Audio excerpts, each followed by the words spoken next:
Bonjour à tous et bienvenue sur Football Passionnat, votre chaîne dédiée à l'actualité et à l'analyse du football sur le Barça sous toutes ses coutures. Aujourd'hui, nous allons parler d'un sujet brûlant, le match entre le Barça et Getafe, un affrontement qui, une fois de plus, a mis en lumière les défis du FC Barcelone dans cette saison de Liga, un match qui soldait sur le score de 1-1, avec un Barça qui rate trop d'occasions. Mais avant de commencer, je vous invite à vous abonner, à liker cette vidéo et à partager vos impressions en commentaire. Vos interactions permettent de faire vivre la chaîne et de continuer à partager ensemble cette passion qui nous unit, le football. Alors, installez-vous temporairement et c'est parti pour une analyse détaillée et approfondie de cette rencontre. Une opportunité manquée dans la course à la Liga. Jouer contre Getafe, c'est toujours un défi particulier. C'est une équipe connue pour son style de jeu rugueux, compact et difficile à déjouer. Aujourd'hui, ces points perdus ne font qu'ajouter à la complexité d'une Liga déjà disputée. Oui, certains diront que le championnat est encore long, mais soyons réalistes. Perdre des points dans ce contexte est une erreur qu'il faudra impérativement corriger. Surtout quand l'Atlético Madrid a laissé échapper des points aujourd'hui. Cette journée était une occasion en or de creuser l'écart ou de se rapprocher du sommet.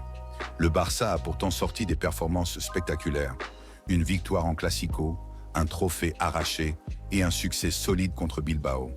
Mais face à Getafe, c'est comme si tout s'effondrait. Getafe, c'est un adversaire réputé pour embêter le Barça. Il est essentiel de souligner que Getafe n'est pas un adversaire ordinaire pour le Barça. En regardant les 5 derniers matchs entre ces deux équipes, on observe un schéma récurrent. Des matchs âpres, serrés et parfois frustrants. Getafe s'est joué le rôle de trouble-fête et cela s'est confirmé aujourd'hui. Dans mes vidéos précédentes, j'ai évoqué le danger que représente Getafe en Coupe du Roi. Certains m'ont répondu en commentaire que j'exagérais, que le vrai rival était le Real Madrid. Mais non, je maintiens que Getafe est une équipe à éviter.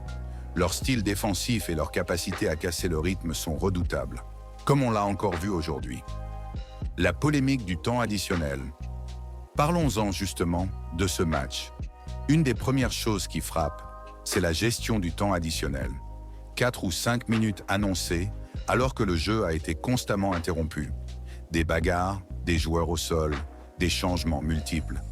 Pour beaucoup, y compris moi, cela méritait au moins 8 à 10 minutes de temps additionnel. Mais soyons clairs, ce n'est pas sur cette décision de l'arbitre que le Barça a perdu des points. L'équipe avait 90 minutes pour faire la différence. Pourtant, cette gestion des arrêts de jeu reflète un arbitrage parfois incohérent qui, au fil du temps, peut peser sur la saison d'un club. Des choix tactiques en question. Si on se penche sur la composition de départ, elle était cohérente. Hansi Flick a aligné une équipe compétitive. Mais ce qui peut être discuté, ce sont les changements tardifs. Dani Olmo, par exemple, aurait dû entrer dès la mi-temps. Quand on voit que le score est de 1-1 et qu'on connaît Getafe, il était évident que la seconde période serait difficile. Certains ajustements, comme l'entrée rapide de De Jong, ont été positifs. Mais d'autres, comme l'introduction tardive d'Olmo, ont limité l'impact des remplaçants. Ces décisions démontrent que, même si le Barça dispose d'un effectif de qualité, l'utilisation optimale des ressources reste perfectible. Une efficacité devant le but, en berne. Une autre problématique majeure de ce match, c'est le manque d'efficacité offensive. Rafinha, par exemple, a eu 2 occasions franches qui auraient pu sceller le genre de la rencontre. Dans un contexte aussi tendu, convertir ces opportunités est crucial. Mais il ne faut pas non plus tout lui reprocher. Lewandowski, de son côté, a été presque invisible. En tant que numéro 9, son rôle est de peser sur la défense et de se montrer dangereux. Aujourd'hui, il n'a pas été à la hauteur de cette attente. Le Barça face à ses limites mentales et collectives. Ce match illustre également une difficulté récurrente du Barça cette saison. Gagner dans la douleur. Trop souvent, lorsque les conditions deviennent difficiles, l'équipe a s'imposer. Que ce soit contre Las Palmas, l'Atlético ou Getafe, le Barça perd des points dans des situations où d'autres équipes, comme le Real Madrid, trouvent les ressources pour l'emporter. Une Liga qui s'éloigne, mais des objectifs encore accessibles. Sur le plan comptable, cette perte de points complique la quête du titre en Liga. Chaque match nul ou défaite face à des équipes de bas de tableau rend la situation plus critique. Avec le Real Madrid et l'Atlético Madrid toujours en cours, Le Barça ne peut plus se permettre le moindre faux pas. Cependant, tout n'est pas perdu. La Ligue des Champions et la Coupe du Roi offrent encore des opportunités de briller cette saison.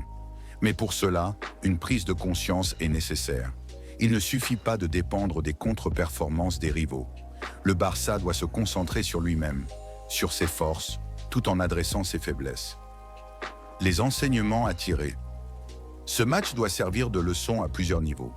D'abord, il est urgent de développer des alternatives tactiques plus variées pour faire face aux équipes regroupées. Ensuite, le club doit travailler sur l'aspect mental, afin de transformer les frustrations en motivation supplémentaire. Enfin, certains joueurs clés, comme Lewandowski, doivent être mis face à leurs responsabilités. Si un joueur de cette envergure ne contribue pas lors des matchs décisifs, il devient un poids plus qu'un atout. En conclusion, ce match contre Getafe est un avertissement clair pour le Barça. Les ambitions sont toujours là, mais elles ne peuvent se réaliser sans une régularité et une capacité à surmonter les obstacles. Il est temps pour l'équipe de réagir, non seulement en corrigeant ses erreurs, mais aussi en affirmant une mentalité de champion. Avant de partir, n'oubliez pas de vous abonner à Football Passionna, de liker cette vidéo et de partager vos réflexions en commentaire. Pensez-vous que le Barça peut encore remporter la Liga? Quelle serait votre priorité entre la Ligue des Champions, la Liga et la Coupe du Roi? Merci à tous pour votre soutien constant. On se retrouve très vite pour une nouvelle analyse. À bientôt sur Football Passionna et d'ici là, prenez soin de vous. Ciao!